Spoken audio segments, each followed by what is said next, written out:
Today's video, we are going to talk about egg freezing and my journey with it and how everything really went. To kick it off is that I know this topic is very foreign to a lot of people, I think as well. Even though you hear it in the news and things like that, it's very rare that we actually have someone close to us who has experienced this. So hopefully this video will help you understand what egg freezing is about, whether you want to pursue it yourself or just to get to know a little bit more or to understand the various options, costs, etc. So we are going to get started right now. Today is nursing orientation day. Just finished it and took a ton of notes. One of the things that they did say to me that I am of a higher risk for, I think it's called ovarian hyperstimulation or stimulation ovarian, something like that. I have to look up the name, but yeah, so that is, I am of a higher risk to get that. So there's recommendations for things I should do, what things I should not do. Yeah, just a lot, but I think it's fine, honestly. Like, I've been taking notes. That's something that's I've been doing is, you know, for anyone who is watching this and they have these orientations, like I personally feel like do bring your laptop, ask if you can record these sessions, just because it's so important to take notes. There's just so much information that it just doesn't make sense for you to take this call when you're on the go and whatnot. You want to make sure that you're aware of what's going on, what are the dates and what are the times that all of these things, these medications will go out. And yeah, so today is day 1 of contraception, because that is how we prime the body for injections later on. So we're gonna see how this whole thing goes.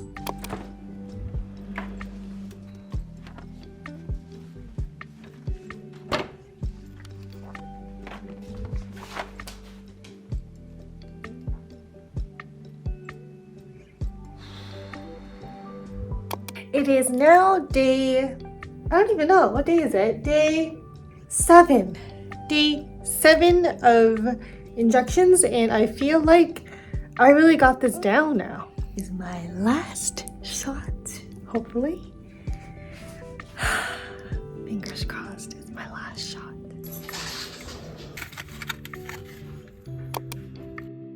I know a lot of people always ask me, like, how much does it cost? And you try to go on Google and you try to figure out how much does egg freezing actually cost.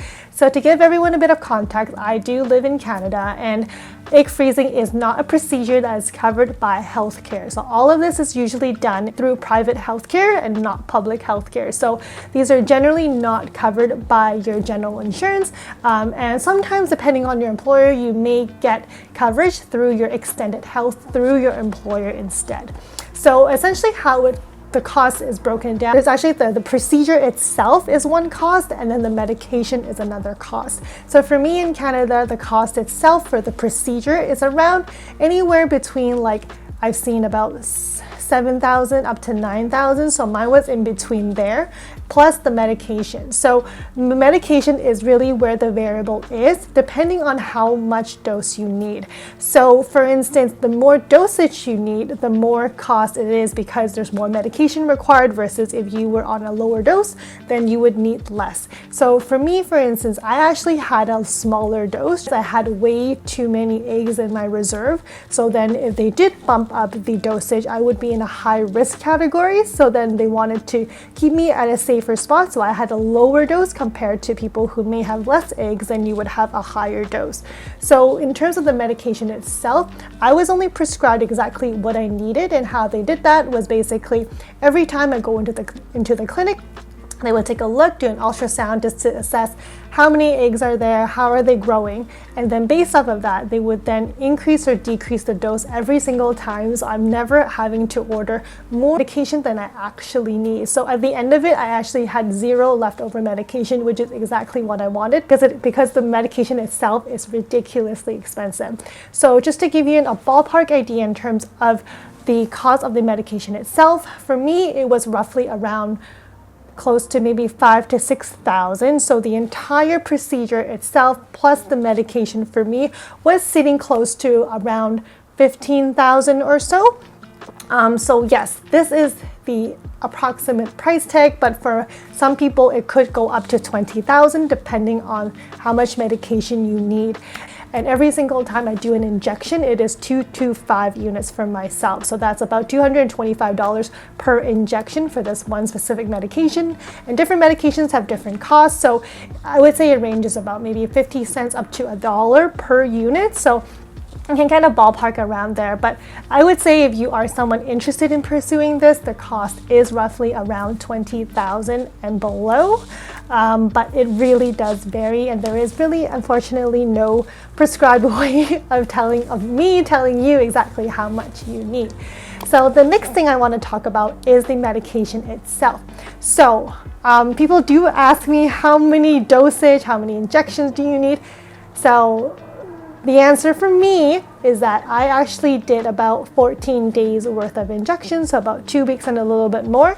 So the first week itself, I had basically 2 injections, once in the morning and once at night. I would do that every single day for 7 days, so that's about 14 shots. Second week though is where more shots come in. So I would do 2 shots in the morning and a third one at night, and I would do that for 7 days straight. And then of course in between there I would always go back to the clinic to take a look to see how the eggs are growing based off of the hormones, and then they would adjust or reduce based on the size of them. So all in all, I want to say I probably had around close to close to like 25 to 30 injections in just 2 weeks. So I mean, is it a lot? I think so, but I think in the grand scheme of things, I really learned a new skill. I learned how to do self-injections, which I think it is sort of a life skill because there's a ton of different illnesses out there that are treated, are medicated through injections. So I feel like I kind of learned a new skill. So one of the things I also want to touch on is what was the hardest part of all of this. So I know for some people it may be emotionally, it's really challenging, or I've heard of other people saying that, it was painful, but I can speak from my personal experience. I felt like the hardest part was actually just the first injection. It was just basically the fear of injecting yourself, and that was basically the hardest part. Aside from that though, once you do get used to it, it really does become like a routine. Like my routine was basically I wake up, I brush my teeth, I inject myself, I go to work. And I just basically do that routine for about 2 weeks, and then that was it. So the injection wise, I think it's not the hardest. The procedure itself is also not the hardest because it only lasts about 10 minutes or so. They're super, super quick. So I wouldn't say there's anything really to worry about there, but the hardest part was the recovery, okay? It was not painful. I have to say for me, it was not painful. A little bit TMI, but the hardest part for me was after the recovery, where it was really, really, really difficult to go to the bathroom. Like, I think it's just the combination of all of the heavy medication, the hormones, and the anesthesia, and all of that mixed together in a very, very condensed period of time. That really impacted my bathroom routine. So I think personally that was the hardest part because it wasn't like up to my body to decide, when can I go to the bathroom? Like, I had to figure ways out to go to the bathroom. So to me, that was honestly the hardest part, and plus the injection itself. But otherwise though, I feel like the process wasn't that hard. So I guess I could also touch on is emotionally, how was that entire experience, and whether, I had this conversation with my coworkers because, I'll read online and in all of these forums, they say like, oh, you're gonna have hormonal swings and all of that. So thankfully, my manager is a woman, so then I do have a pretty good relationship with her. So I did share with her that, hey, I'm going to be going through this. If in meetings I have to step out or whatever, this is the reason why, essentially. Like, I don't want to keep my coworkers in the dark just because I do work with them every single day. And honestly, it's up to you if you feel comfortable sharing that. Otherwise, totally respect your own privacy, and you don't have to tell your workplace at all. But I would say for myself though, hormonal wise, it wasn't that bad. Like I wasn't any more bitchy than I normally am, not that I am. But at the same time, like I just cry over very, very small things. So for example, when I look at my dog, I just feel like I'm so grateful to have her, things like that, and I cry over that. Or I watch TV and I would cry over that. So I think it's more so all of that. But I mean, overall though, it wasn't really a challenging experience for me per se. I have read online that some women do find it challenging because they feel the pressure to do it very last minute, and I do agree that that could be something that, you know, whoever is watching right now might feel, is that, you know, you may feel like you are under the wire to get egg freezing done, just because I know that it is recommended you do it before you turn 35, not after you turn 35, because there is this chart out there on the internet that basically shows a decline of, you know, how many eggs you have in your reserve, the quality, etc. So I think that is one of the biggest concern, and honestly, I feel like for me, the mindset going in was that this is a very privileged thing to have, and I'm so grateful that I can have this opportunity to do it and also have it covered by my insurance. But at the same time, also knowing that, you know, whatever comes out of this and however many eggs I can get at the end of this is not really up to me. Like I have no control over it. There are many like articles out there that you should eat this, you could do acupuncture, etc. I didn't actually follow any of those special routines or like diets. I just kind of went as is. I feel like I have a pretty healthy lifestyle to begin with, so I just went in as is. The doctor didn't tell me to do otherwise. But I would say, like, if you are kind of like on the cusp of 35 or maybe a few years older than that, then I would say maybe go for a consultation and see how things go, just because you never know what is actually going on until you go see a doctor about it.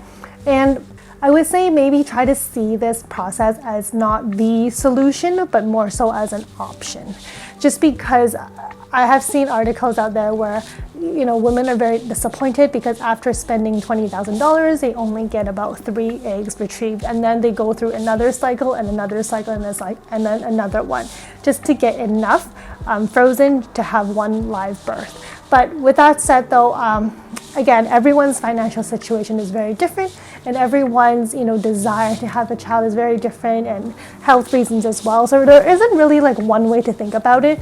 But I just think for myself, at least, I went in with the mindset of, hey, you know what, I'm gonna do this once and see how things go. You know, I mean, it's not up to me again to decide how many end up, you know, turning mature or whatnot, right? So I feel like my results were acceptable to me, just because you never know. Like honestly, I think that all of it does set the bar. I mean, all of this is around the expectation that you have for yourself, and I think it's good to be realistic and also just to be a little bit kind to yourself as well. So, you know, with that said, I hope this really helped you out in terms of understanding how egg freezing works, the cost, what the hardest part was, the medication, and how, I mean, I felt during this entire process. So with that said, I will see you all in the next video, and I'm not quite sure what the next video is going to be about, but we'll figure something out, and we'll see you later. Bye-bye.